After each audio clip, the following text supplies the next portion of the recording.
Buenas tardes a todos, gracias por su asistencia. En este panel vamos a tocar un tema bastante importante, sobre todo desde el punto de vista de tecnología. Fue un término que nació, o es un término adaptado por las startups tecnológicas, que es el growth hacking, después growth marketing. Estamos con Juan José Muñoz de Be Myself y Andrés Cortés de Scotiabank, Colpatria. Bueno, quisiera arrancar hablando sobre cómo ha cambiado el concepto de growth y cómo ha evolucionado precisamente desde sus inicios en las startups, de cómo hacemos que una aplicación o una nueva red social o un nuevo sitio web tenga usuarios de forma orgánica, básicamente, y cómo se adapta al growth marketing o cómo se convierte en growth marketing y posteriormente cómo se adapta a los departamentos de marketing y de comunicaciones. Si quieres arranquemos contigo, Juan. Vale, perfecto. Estamos, ¿no? Bien. Bueno, buenas tardes. Sí estaba lleno, era verdad. Muy lleno. Bueno, muchas gracias a todos los que vinieron. ¿Cómo se adapta? Digamos, tendríamos que remontarnos a 20 años atrás seguramente, cuando empezó a acuñarse ese término de hacking, ¿no? O de growth hacking. Y en ese entonces se acuñó precisamente porque era como un atajo que tomaban las marcas o sobre todo startups tecnológicas, sobre todo, para tener resultados rápidos, sobre todo en adquisición. ¿Bien? Pero al pasar el tiempo, digamos que se empezó a convertir en un marco de trabajo completo y ya empezó a verse más como un sistema y no solo con hacks, ¿cierto? Y no solo con adquisición, sino también muy centrado en retención, mucho más integral. Entonces ya no era solo mirar cómo hacemos un shortcut, cómo hacemos un atajo para conseguir usuarios o clientes o logins, sino también a quiénes les vamos a llegar y cómo vamos a hacer para que se queden. ¿Bien? En ese orden de ideas se crea todo un sistema que deja de ser hacking realmente, sino growth como tal.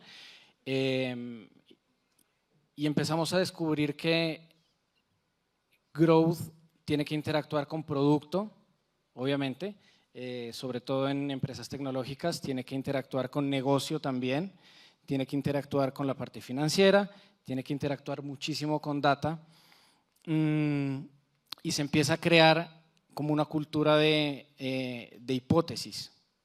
¿Bien? ¿Qué era lo que se hacía al principio? Como sacar una idea y decir qué pasa si yo lanzo esto y voy a conseguir tantos usuarios. Miremos, testeemos.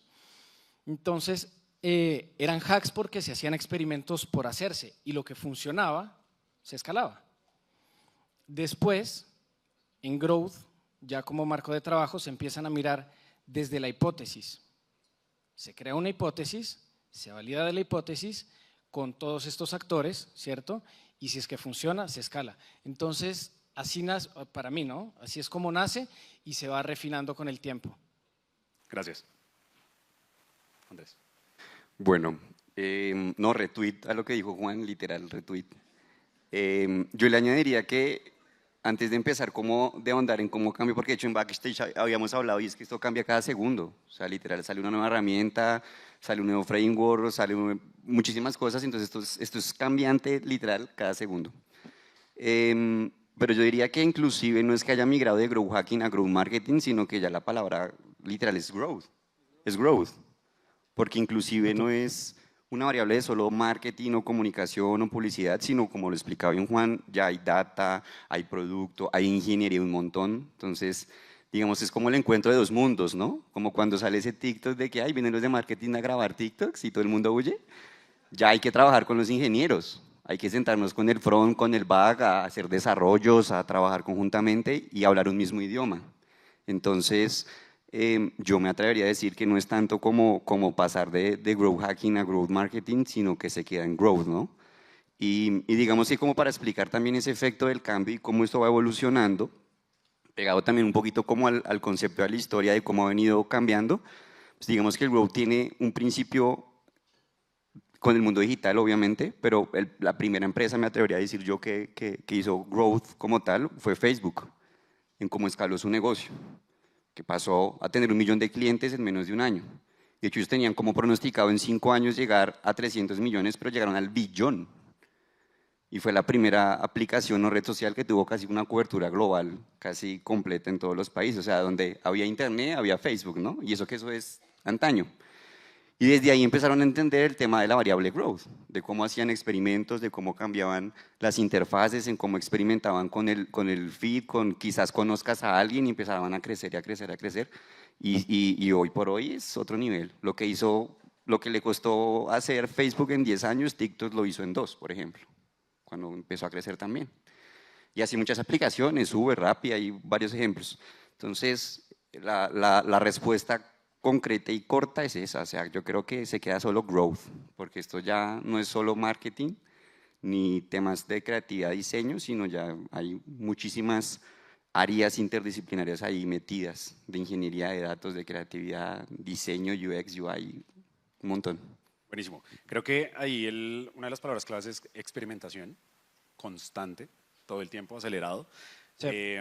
Creo que las preguntas que busca resolver la experimentación es qué retiene, qué atrae, qué factura, y ahí pues es inevitable trabajar en equipo con los de desarrollo de productos, los de marketing, cada vez tenemos que saber más de tecnología, de código, etc. De hecho hay una metodología del emprendimiento que se llama Lean Startup, que precisamente modela procesos de experimentación constante. ¿Cómo se convierte una experimentación constante en un modelo de trabajo a largo plazo? Y no estar viendo 2 semanas adelante, sino también tener la posibilidad de ver 2 años adelante, 4 años adelante. Arranquemos contigo, Andrés. De una. Yo creo que el tema de la experimentación también se debe traducir como en cultura, ¿no? Porque no solo es como lanzar experimentos a la loca, sino que esos experimentos tengan un efecto al mediano y largo plazo. O sea, yo hago experimentos claramente, tengo grupos control, miro y evalúo una hipótesis, y de lo que me sirve o lo que evalúo, pues tengo que asegurarme que eso realmente, como make it happen, ¿no? Que sea algo que quede ya en producción, que nos aseguremos que esté funcionando. Inclusive yo me atrevería a decir que hay que experimentar, o sea, que hay que volver a testear lo testeado, porque eso es muy cambiante. O sea, de aquí a mañana hice un experimento y entonces ya supe que el botón no es morado sino verde, pongo el botón verde, pero de aquí a mañana no me alcanza una curva, ya no me va a servir, entonces hay que cambiarlo ahora de verde a azul, ¿sí? Por poner un ejemplo básico, pero realmente obviamente uno solo experimenta en botones, ¿no? O sea, uno experimenta en muchísimas más variables, en segmentación, en pauta, en entender creativos, en entender si es un lookalike, si es una audiencia personalizada, o sea, hay N formas de uno poder experimentar. Pero yo creo que la clave para que tenga, digamos, como una atracción más largoplacista es uno, que ese experimento pues se vuelva también como más sólido en el tiempo bajo una estrategia, y 2, experimentar el experimento de nuevo o retar el experimento de nuevo, pues porque eso cambia. O sea, uno ve la interfaz de una red social hoy y créanme que en 2 meses va a cambiar, ¿sí? Ustedes ven la interfaz de Rappi hoy y mañana es otra, la van moviendo, siempre pasa así. O entran a Netflix, que pues el algoritmo de Netflix es como en temas de recomendación, y la interfaz es una y mañana es otra, y pues se customiza también en función del contenido que uno va consumiendo, valga la redundancia. Entonces, esa cultura de experimentación no solo se debe quedar como un experimentar por experimentar, sino pues que pase una estrategia, y aparte de que pase una estrategia, volver a retar el experimento, que no se quede como verdad absoluta, sino que se siga retando para llegar como es que no hay ideal, como para seguir más bien la dinámica de las tendencias, ¿no? Y más en el mundo digital y más en las aplicaciones, porque eso cambia cada nada. Aprendizaje continuo. Juan. Sí, de acuerdo. O sea, el experimento para mí es más como un vehículo dentro de Growth. Es una táctica de tantas. Entonces, para llegar al experimento siempre hay que mirar atrás otras cosas. Por ejemplo, plantearse qué palancas quiero mover. Si es adquisición, si es retención, si es monetización. Una vez yo tengo eso claro, debo tener claro también dentro de esa palanca si yo tengo ya algún loop activo, y me devuelvo un poquito a la diferencia entre o la historia de los hacks y el marketing antes y lo que es growth. Entonces, algo muy, muy importante a tener en cuenta es, marketing es funnels, se mira como funnels, como embudos, ¿no? Growth lo miramos como loops. Puntazo. Entonces, siempre tenemos en los funnels un input y un output, pero no se retroalimenta. Growth lo que hace es doblar el funnel y volverlo circular. Entonces, el output se convierte en un input, ¿sí?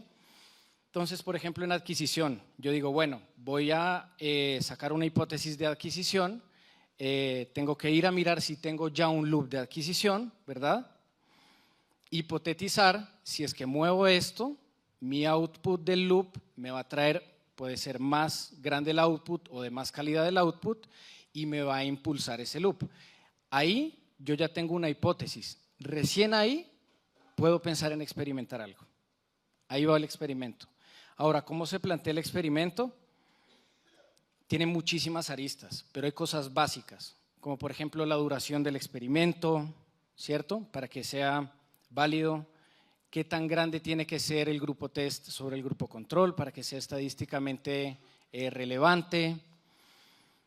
Y también recursos, porque la idea es que el experimento no me coma recursos, pero quede bien validado para que yo después pueda, digamos, escalar lo que descubrí, la solución, y poderlo implementar. Entonces, el experimento también me parece que es como una palabra sobrevaluada dentro de Growth.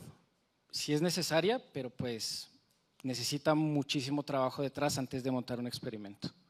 Buenísimo, creo que dentro de esos procesos de experimentación también hay hallazgos en los cuales la respuesta es esto no, por ahí no es.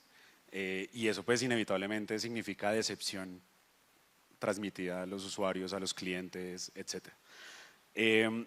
Este proceso de experimentación controlada también puede terminar erosionando la personalidad de la marca, el valor principal ofrecido por el producto o por el servicio. ¿Cómo evitamos que, por ejemplo, un crecimiento acelerado de usuarios termine erosionando, por ejemplo, la propuesta de valor de la marca, del producto o del servicio? Juan. Eso, a ver, no me parece ni siquiera que tenga que ver mucho con marketing y tiene que ver con growth, sí, pero por la parte de producto, me parece. Entonces, juega mucho a lo que tú acabas de nombrar, ¿no? La propuesta de valor o la solución que lleva el producto, en este caso, al mercado. Si es que nosotros empezamos a hacer growth y no tenemos alineada la propuesta de valor, seguro que vamos a desgastar el mercado, porque vamos a traer un usuario con una promesa y no se la vamos a cumplir. Entonces, pues sí llegó, pero va a chornear. Es como cuando metes en un balde agua, mucha agua, pero está lleno de huecos por debajo. Claro, no tiene retención. Por más adquisición que tengas, pues no va a funcionar. Entonces tiene todo que ver la retención, me parece, y la retención obviamente tiene que estar alineada a la propuesta de valor. Y esa propuesta de valor, pues, obedece a un concepto de growth que se llama, y de producto que se llama Product Market Fit. Si no hay fit de producto en el mercado, olvídate que vas a erosionar el mercado y no vas a hacer nada por más plata que tengas, porque tienes que centrarte en el problema que estás solucionando y la promesa de valor. Gracias, Andrés. Ya Juan se puso técnico.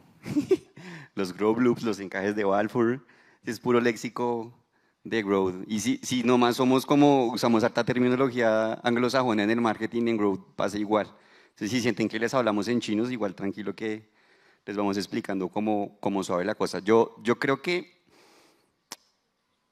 uno antes de ponerse a experimentar debe ser consciente de lo que va a experimentar, porque si eso va a afectar la reputación de la marca y su propuesta de valor, pues hay que revisarlo. O como decía Juan, o sea, si yo por ejemplo hago un experimento que sé que va, no sé, a sobrebordar el tema de los leads y generar más ventas, pero mi equipo de asesores que va a recibir la venta o el flujo que, como tal no está para recibir ese flujo, pues hay que ser conscientes de que mejor no lo haga o hágalo gradual, porque si me afecta variables de servicio, pues el efecto de ese experimento va a ser más bien negativo que positivo. Entonces, como también tener como esa, ¿cómo llamarlo? Como una cultura de prevención tal vez, o sea, antes de ponerse a experimentar, asegurarse de que la organización, la empresa, la marca como tal tenga como el soporte post-experimento y no se vea como afectado la propuesta de servicio o la propuesta de valor, ¿sí? Que si yo sé que el experimento puede tener un efecto colateral en ventas y tengo un delta incremental en ventas, pues asegurar que los equipos de soporte tengan la capacidad para poder darle trámite a esas ventas. O que si la aplicación se me va a estallar de tráfico, pues que los servidores soporten, o como pasa muchas veces, por ejemplo, cuando uno va a comprar boletas de conciertos y le toca hacer fila virtual. Obviamente, yo creo que de aquí a mañana debe existir Eso una es erosionar tecnología al usuario, tal cual. literal. O sea, en pleno siglo XXI y haciendo fila virtual, eso es muy chistoso porque uno tiene como la pantalla aquí haciendo la fila y la otra pantalla aquí trabajando, ¿no? Y ya hay tecnología que permite soportar eso, porque cuando el tema del tráfico es que en un mismo momento llegue mucha gente y pues eso sobresatura los servidores. Entonces, igual pasa con la experimentación. Si yo me pongo a hacer algo que de pronto sé que va a tener un efecto negativo, pues hay que saber experimentar también responsablemente, así como por, entre comillas, decirlo. Buenísimo. Creo que dentro de las startups, por ejemplo, que han dado ejemplos con aplicaciones como Facebook o incluso aplicaciones como La Banca, dos indicadores principales de growth es cantidad de usuarios nuevos en X periodo de tiempo y el tiempo de permanencia o el tiempo de uso de la plataforma o de la solución por parte de esos mismos usuarios. Si las dos van para arriba, puedo decir que estoy creciendo. Hay muchos ejemplos de todo tipo, desde finanzas, de los CEOs que compran sus mismas acciones para inflar los números. En aplicaciones pasa de que me registro y es imposible salirse, o se lo hago complicado al usuario solamente para inflar la retención, etc. Claramente esto es antiético, pero es inevitable pensar que tengo que ir por el performance todo el tiempo. Todos los números tienen que ir para arriba todo el tiempo, cada mes el crecimiento infinito. Esto termina afectando a las personas que trabajan para nosotros. ¿Qué capacidades deberían desarrollar los equipos de marketing, las personas que trabajan en marketing, para operar con una lógica growth, pero sin que se vean, digamos, azotados por el crecimiento constante y obligatorio? Andrés. Bueno, yo creo que ahí es también como un variable de la cultura organizacional, ¿no? O sea, no solo basta tener la mejor herramienta, el mejor CRM, la mejor herramienta de envíos, el mejor software, sino que también la gente tenga cultura o mindset digital y de growth, ¿sí? Porque sí, yo tengo las herramientas y tengo todo el tech stack completo y bonito, mejor dicho, el sueño de todo grow hacker o de todo grow check.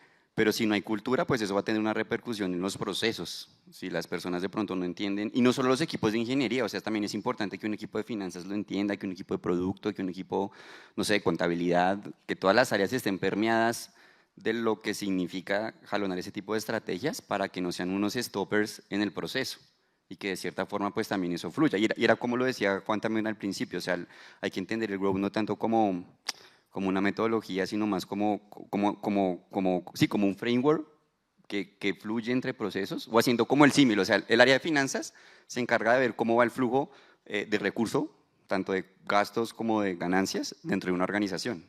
Un área de growth hace lo mismo, pero con el flujo de usuarios, desde la adquisición completa hasta como todo el lifetime value que hace el cliente, todo el journey que hace el cliente, hasta hacer acciones de upselling y cross-selling, ¿sí? Entonces es clave que el cliente obviamente va a estar, como llamémoslo así, transitando en su ciclo de vida y pues con las áreas que interactúe, con servicio, con finanzas, con contabilidad, pues que también tengan como ese mindset cultural para que le podamos dar un buen servicio, pues porque a la final no solo son las áreas que están como en el front del cliente, sino también como en el back, que en últimas también tienen cierta repercusión en lo que el cliente final ve o percibe en su producto. Si de pronto un área de logística no está como tan alineado al tema, pues puede que el producto se demore o puede que le llegue después y eso pues va a dañar la experiencia. Y de nada nos sirve pues tener la super app o lo último en desarrollo. Entonces yo creo que va más encaminado a ese tema como de cultura organizacional de pronto. Buenísimo. Bueno. Sí, de acuerdo con Andrés. Para sumarle o para reforzar la idea, Growth se caracteriza por tener equipos multidisciplinarios. Y no es tanto como por tener los equipos multidisciplinarios, sino es porque Growth interactúa con todos los equipos. Yo a mi equipo le digo, nosotros tenemos que ser bien sapos. O sea, vamos y nos metemos con finanzas, ¿y ustedes qué hacen acá? Pero también con producto y con ingeniería, incluso con recursos humanos. Entonces, por eso tenemos que ser multidisciplinarios en Growth. Y eso pues me lleva, por ejemplo, a pensar que hay personas de Growth que están totalmente enfocadas en data también y que están mirando ese crecimiento. Entonces, me parece que para tener un crecimiento sostenido, que creo que era la pregunta, hay que primero tener alineados a los equipos a una métrica, North Star Metric, a una métrica de norte, ¿cierto? Y eso tiene que bajar desde los C-levels. Si todos están de acuerdo, entonces Growth va a tener como ese superpoder, ¿no? De chuzar al resto. Entonces, primero, tener alineación desde arriba, desde los C-levels. Y después, tener un roadmap claro, porque no podemos trabajar todo el tiempo en todo.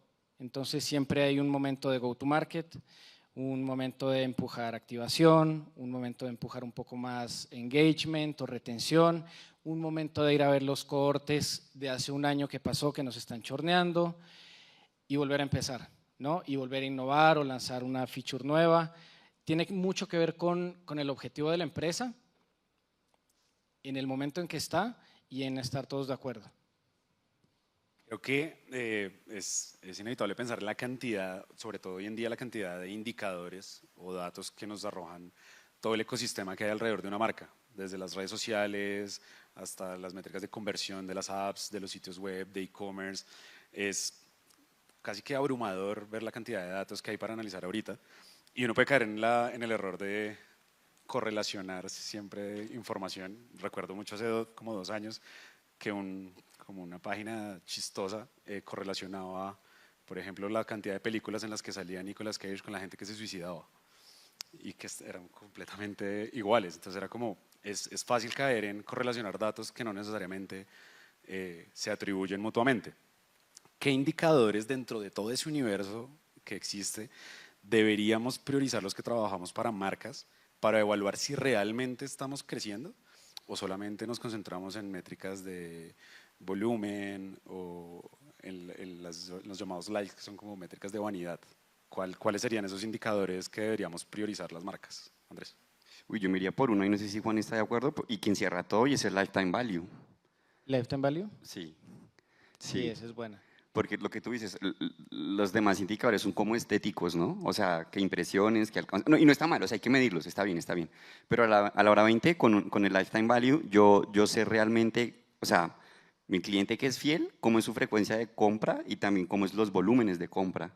Y no solo no solo lo quiero, o sea, esa métrica no solo refleja como el one shot de una compra, sino que realmente él me está acompañando en todo el journey y yo le puedo hacer estrategias de cross de upselling y sigue, o sea, me sigue comprando, sigue fiel con la marca. Entonces el lifetime value en últimas como que reúne todas, ¿no? O sea, si yo tengo un buen lifetime value, de ahí para atrás. Muy difícil de sacar. Exacto.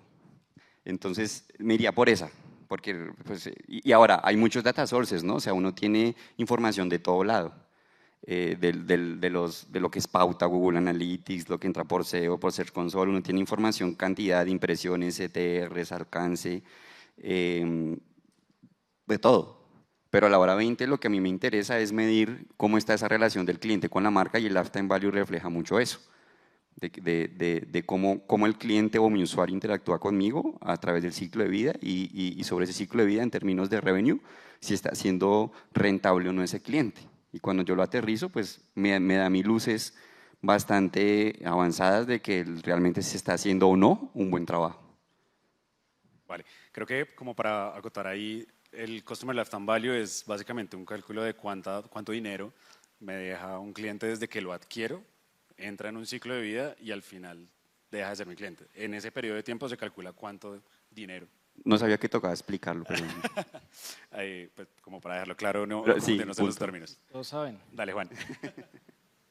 ¿no? Súper de acuerdo. Lo que pasa es que es bien complicado de sacar. Es una métrica de negocio que no a todos los departamentos de negocio les gusta sacar porque tienen que poner de acuerdo a toda la compañía. ¿Qué se cuenta como ingresos, a qué se le atribuyen y cuál es la vida cuando empieza y cuando muere? Entonces es bien complicado. De hecho, para startups es muy difícil porque las startups son nuevas, entonces generalmente no tienen muchos clientes que ya han muerto, entonces tienen que hacer proyecciones. Pero es válido, se puede con un equipo de negocio y un equipo de data. Ahora, para sumarle un poquito, a mí me gustaría, a mí me gusta el lifetime value, pero contrastado con el CAC, por ejemplo. Entonces, ¿qué es el costo de adquisición de un cliente? Entonces, ¿cuánto me costó? Y eso me da una métrica que es el periodo de repago. ¿Cuánto me demoro yo en pagar lo que invertí para traerlo? El resto de ahí para adelante es ganancia, ¿cierto? Agree. Sí, ese es, digamos, una forma de usar el lifetime, la mejor forma para mí de usar el lifetime value. Pero si ya nos vamos dentro de growth así más técnico todavía, que no sé si lo están entendiendo bien, pero un poquito más técnico y si quieren ahorita profundizamos. Hay uno que me gusta mucho que es el multiplicador de los loops. Ya habíamos visto que los loops son como funnels en círculo, entonces hablemos de uno de adquisición. Por ejemplo, de Facebook, que lo trajimos como ejemplo. Ellos tienen un loop que es el más famoso, que es el loop viral. Tú te descargas Facebook, Facebook no te sirve de nada si no tienes amigos. Entonces el loop viral es invita como mínimo a 7 amigos, ese es el número mágico de ellos, 7 amigos. Cuando invitas 7 amigos y ellos entran a Facebook, hay cierta garantía de que empieces a encontrar gente que no habías encontrado del colegio, etcétera, etcétera, y se crea un loop viral donde ya empieza a recibirse la promesa de valor de Facebook. ¿Bien? Entonces, en la medida que nosotros tenemos medido ese multiplicador, ¿cierto? Que es un usuario con un loop viral, ¿cuántos más me traen? Por 5, por 10, por 20. Sacar esa métrica, si tenemos claro el loop, no es tan difícil. Ese número es una belleza, o sea, cuando tienes varios loops. Creo que entre esta y la siguiente pregunta quiero profundizar un poquito en ese indicador. Porque en marketing es muy difícil. O sea, en startups y sobre todo en startups tecnológicas, lograr un índice viral multiplicador de 7 es wow. Es Facebook. Sí, sí. Hay empresas, creo que antes del almuerzo estuvo Nubank, que si no estoy mal alcanzó un índice multiplicador de 8 en su momento y pues no se podía de otra forma, ¿vale? O sea, era básicamente crecimiento orgánico. Pero las marcas, sobre todo a medida que crecen, pues ese índice multiplicador también se va reduciendo. ¿A cuántas personas uno les recomienda un producto o un servicio? En realidad tiene que uno estar muy satisfecho y lo recomendará a 2 o a 3 personas. ¿Cómo funciona eso? O sea, ¿cuál sería un indicador para marcas o para empresas que ya están un poquito más masificadas o que pueden, digamos, no apostarle al 7 en viralidad? Uy, yo creo que antes de hablar del indicador es como, bueno, hablamos de esas marcas que de pronto ya tienen cierta madurez, ¿no? Que no están como tan digitales nativas un poco, ¿sí? Para entenderlo. Y es, yo una vez leía y el tema del éxito de un producto o un servicio va más allá de usarlo en generar hábitos, ¿sí? O sea, de pronto antes uno pedía domicilio y llamaba y simplemente nunca veía como la necesidad de tener una aplicación de delivery. Ahora literalmente uno tiene Rappi Prime y lo usa al 500% y se vuelve un hábito, ¿sí? Antes de, no sé, el mundo de las películas, obviamente era plan como ir a cine o alquilarla a los que de pronto somos más noventeros y nunca estuvo como la necesidad puntual y uno se puede quedar todo un día viendo series tranquilamente y pues genera ya el hábito. Entonces, antes de buscar como el indicador del KPI, aquellos productos que ya alcanzan cierta madurez y que están en una curva ya de saturación donde no ven crecimiento y no hay un efecto multiplicador, es tal vez revisar cómo su propuesta de valor genera hábito. O sea, cómo yo estoy presente en la vida de mi cliente en su diario vivir, ¿sí? A tal punto de que ya se vuelve como tan dependiente de la persona que el switching cost o el costo de cambiarme hacia otro servicio de otra marca que presta el mismo servicio es muy alto, entonces prefiero más bien seguir con la misma marca, ¿sí? Y ya cuando uno como que lo ve desde esa perspectiva, como que el efecto o el indicador de ese multiplicador ya llega como por obra y gracia, pues así sin esforzarlo tanto. Yo trabajo en el sector bancario, obviamente tenemos súper claro como lo que le apuesta Nubank, y fíjense quién iba a pensar que, o sea, que un mercado o una industria tan saturada como la financiera, pues tuviera espacio para fintechs, ¿sí? Pues porque todo el mundo tiene su banco y su banco es el que donde tiene la nómina y ahí se quedan y llegó Nu y dijo no, así no es el juego y trajo una propuesta nueva de valor, lo hizo más simple y pues bueno, ahí van, ¿sí? Entonces yo creo que es como reevaluar el hecho desde la propuesta de valor, cómo yo genero tal vez no tanto uso sino más hábitos en la cotidianidad y pues sobre eso apalancar mi crecimiento y ya el efecto multiplicador llega. Ahora nadie tiene la fórmula de la viralidad, o sea, si alguien la conoce que me la diga por favor y le pago. Porque eso no es que sea 1+1, eso es relativo, eso va de acuerdo a muchas variables y pues la fórmula todavía no existe, entonces… Bueno, Sí, es una pregunta bien interesante, pero muy abierta, porque viralidad, a ver, viralidad para una compañía con base tecnológica es mucho más fácil de medir, ¿cierto? Que para una compañía de consumo masivo, como hablábamos ahorita aquí atrás con Andrés, champús y papas. Entonces, no se puede, es muy difícil. Y empezamos como con esas métricas de vanidad y las encuestas y la percepción de la marca en el mercado, ¿cierto? Aquí es NPS, CSAT y lo tienes ahí, o sea, porque está muy fácil de sacar. No tan sencillo, pero mucho más fácil si estás ya en la aplicación, un Rappi. Entonces, sí, no hay fórmula, pero lo que yo trato de aplicar siempre para aumentar viralidad, bueno, siempre es encontrar, digamos, ese loop viral y poder potenciarlo. Pero una que casi siempre funciona es cuando se está perdiendo, digamos, ese stickiness en el mercado, digámosle, de viralidad. Buscar potenciar la propuesta de valor con nuevos casos de uso. Entonces, lo que decía Andrés, el hábito de pedir el domicilio los domingos. Ya no lo pido por teléfono, lo pido por Rappi, de pronto mi hábito aumentó, ¿cierto? A 2 veces por semana porque ya es más fácil, aún así se desgasta. Entonces, Rappi lo entendió muy rápido y es, bueno, ¿qué más le metemos a la app? Pues hagámosle una super app, metámosle tarjeta, metámosle farmacias, metámosle mascotas y empezar a croselear adentro de la solución también ayuda muchísimo a aumentar retención y viralidad. chévere, creo que en los ejemplos de consumo masivo, en la generación de hábitos, en la banca, creo que Colombia es un gran mercado, es un mercado ejemplar en muchas cosas, siendo pues en población un poco pequeño versus mercados como Brasil, por ejemplo, como México. Pero sin duda, la data, el análisis, el pensamiento growth, la estrategia, todo, digamos, nos permite, y hay, digamos, empleo para todos. Hablemos un poquito del talento, ya que hay muchos pues, estudiantes, personas que estamos en formación también. ¿Qué habilidades creen ustedes que se deben o se pueden potenciar dentro de las personas que están formándose para hacer parte de equipos de growth efectivos y de alto nivel como el de sus compañías? Una pregunta, ¿sí? Qué chévere este escenario, porque pues estamos en un escenario también académico, hay diferentes perfiles, gente ya dura en la industria, estudiantes, y yo quiero compartir como mi opinión muy personal, porque yo cuando estaba en la U y veía marketing digital, el profesor no sabía prender el proyector, por ejemplo, tocaba ayudarle. Y a lo que voy es que, o sea, no se queden con lo que pasa en la academia, uno tiene que tener como esa chispa de curiosidad y de mirar y empezar como a revisar, a documentarse.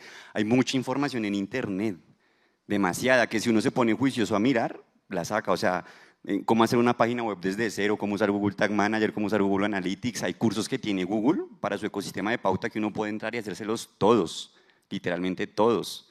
Entonces, la información está ahí, si uno se pone como juicioso a estudiarla, de una. Ahora, en cuanto a perfiles, uy, esto ahí, o sea, hablábamos con Juan backstage, que es como, uno antes soñaba en trabajar como en una empresa de consumo masivo, ¿no? O sea, de hacerle marketing a las papas, al champú, a las bebidas, que está bien, porque es una industria chévere, es una industria bonita, Y después, como pucha, ¿yo cómo le hago marketing a un producto? A un producto, a un servicio. O sea, como yo le hago marketing, por ejemplo, en mi caso que trabajo en el mundo financiero, a un crédito rotativo, a un fondo de inversión. Si yo sé hacer marketing por unas papas o por por una gaseosa, ¿cómo le hago marketing a Uber? ¿Sí? ¿O cómo le hago marketing a un Nubank? Entonces, pregúntense en eso, porque realmente el perfil del marketer de hoy por hoy ya no solo está sobre la variable creativa de comunicación, que no deja de ser importante, que es como el most, que es chévere, ese mundo de la creatividad de las marcas, que el kiwi, que el diseño, eso atrae, eso es bonito, pero hay que enamorarnos más del número, ¿sí? Hay que acercarnos más a las cifras, al análisis, al código. Hay que entender un poquito de código también, o sea, no vamos a ser desarrolladores claramente porque los marketers tenemos una chispa especial que hace que fluya el trabajo, pero sí hay que entender lo básico, ¿sí? Porque muchas veces uno escoge, no sé, marketing o comunicación porque no tiene matemática. Y cuando uno, cuando uno va a enfrentarse al mundo laboral, no hay mucha matemática. Uno tiene que ponerse de frente con los números y entender una regresión, entender correlaciones, leer cifras, o sea, es otro mundo. Entonces, no le huyan a los números, ¿sí? No le huyan al código, no le huyan a lo técnico. Chévere que maduren en temas creativos y eso, pues va a haber mucho trabajo para copies, para diseñadores, para UX, pero tampoco, o sea, cultiven también como el intelecto desde el número, desde el código, desde el análisis. Eso es importante, no solo se queden como con la parte, llamémosla así, la parte bonita del marketing, con el front. El back también tienen que verlo. Buenísimo. Bueno, Bien. A ver, equipo. Para mí lo más importante es todo lo contrario seguramente a lo que les han dicho, que es especialícense. Para mí es no se especialicen. Si es growth, tienen que saber de todo un poquito, ojalá de todo mucho, pero es muy difícil. De todo un poquito porque growth es un pensamiento sistémico, siempre. Growth no es solo la data, no es solo el front, no es solo el back, ¿cierto? No es solo las finanzas o el negocio, sino que tiene que ver con un sistema de principio a fin. Entonces hay que saber de todo.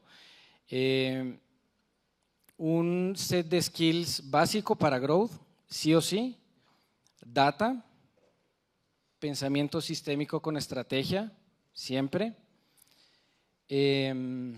Negocio, sí o sí, y producto / tecnología. Ahí pueden echar código o no mucho, pero sí hay que entender que es un sprint, por ejemplo. O sea, Una daily. una daily, hay que saber si es que quiero cambiarle el color al botón, pues no sé, se puede, no se puede, o tener nociones básicas de producto para que uno le diga a un desarrollador, oiga, quiero hacer esta hipótesis y no le diga en 2 meses, cuando puede ser en 2 horas, ¿cierto? Por decirle, no, me estás metiendo los dedos a la boca. Eso.